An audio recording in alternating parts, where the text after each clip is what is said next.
Hello bachcho, let's read the question. So the question says the printing press has made knowledge accessible to a large number of people, but what kind of knowledge is it? Is it of any lasting character? Books have become commonplace, and when we say that books like Sexton Blake series sell like hot cakes, we have an indicator of the type of knowledge the average person in a vast crowd seeks. Let me tell you about an incident that occurred a few years ago in America. An American publisher printed 1 million copies of Charles Dickens' work in the hope of easily selling them in the author's name. But to his disappointment, no amount of publicity or advertising could help him sell the books. He devised a strategy while exhausted.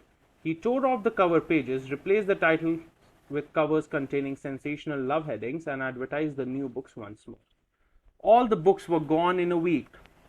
We are not concerned with the morality of the bookseller's action here. It is worth noting that only books of sensational nature are actively sought after by ordinary people, with a strong aversion to serious study. As a result, the grand argument that the printing press has made knowledge available to the masses is clearly fallacious and misleading. To put it another way, it has created a taste for low order books.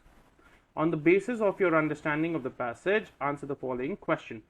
The author's contention make us feel that he, option A, is balanced, option B, is unilateral in his argument, option C, argues convincingly, option D, is a typical critic. So बच्चों पहले इस passage को समझते हैं. तो passage ये कहता है कि जो प्रिंटिंग प्रेस है उसने नॉलेज तो एक्सेसिबल बहुत लोगों को करा दी है, लार्ज नंबर ऑफ पीपल को करा दी है, पर ये जो नॉलेज मिल रही है वो कैसी नॉलेज है? क्या वो किसी लास्टिंग कैरेक्टर की है? क्या वो छाप छोड़ पा रही है अपनी या नहीं? उसने एक एग्जाम्पल लिया इस पैसेज में सेक्सटन ब्लेक सीरीज का, जो बहुत ज्यादा बिकती थी. It used to sell like hot cakes. तो ये इस चीज को दर्शाता है या उसका इंडिकेटर है कि ये जो नॉलेज जो आदमी ले रहा है, an average person is seeking, वो कैसी नॉलेज है. यहाँ पे एक एग्जाम्पल देके बात की गई है कि एक अमेरिकन पब्लिशर था जिसने लाखों कॉपियां चार्ल्स डिकेंस के कामों की छाप दी थी, बट वो कॉपियां बिकी नहीं और कोई भी पब्लिसिटी या एडवर्टाइजमेंट उसका हेल्प नहीं कर सकी उस कॉपियों को उन्हें बेचने. तो उसने एक नई स्ट्रैटेजी अपनाई. उसने क्या किया? उसने सारे कवर पेजेस को फाड़ दिया और टाइटल्स को रिप्लेस कर दिया सेंसेशनल लव हेडिंग से, और फिर अपनी बुक्स को एक बार दोबारा एडवर्टाइज किया. अब उसकी हैरानी पे सारी बुक्स जो भी उसने रिप्लेस किया था वो हफ्ते के अंदर या हफ्ते में बिक गई. तो पैसेज में ये कहा जाता है कि हम यहाँ पे मोरालिटी जो बुक सेलर ने किया उसको क्वेश्चन नहीं कर रहे.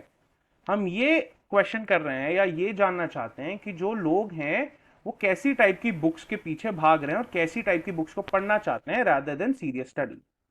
तो एक आर्ग्यूमेंट रेज होता है यहाँ पे कि जो ये बुक्स छप रही हैं प्रिंटिंग प्रेस में, ये लोगों को एक गलत डायरेक्शन में लेके जा रही हैं. दीज बुक्स आर मिसलीडिंग, और लोगों का जो टेस्ट डेवलप हो रहा है is towards the low order books.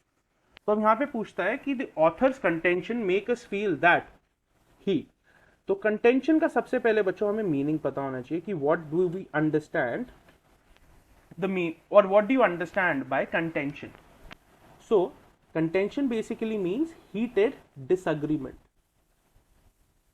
किसी चीज से मैं डिसएग्री कर रहा हूं, नहीं अग्री नहीं कर रहा हूं, और उसको मैं बहुत अपना पॉइंट रख के बोल रहा हूं, बहुत एक गुस्से के भाव में बोल रहा हूं, हीटेड डिसएग्रीमेंट. तो अब यहाँ पे जो ऑथर है या ये जो जिसने पैसेज लिखा है वो क्यों कह रहा है the author's contention make us feel that he is balance है?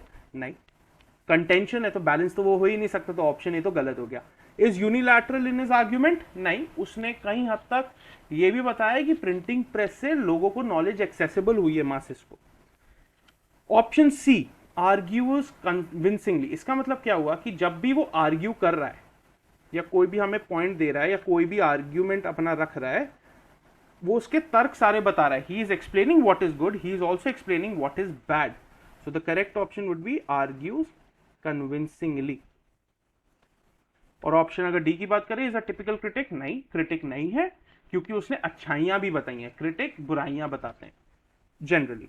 ठीक है, तो बच्चों the correct option would be option number C, argues convincingly.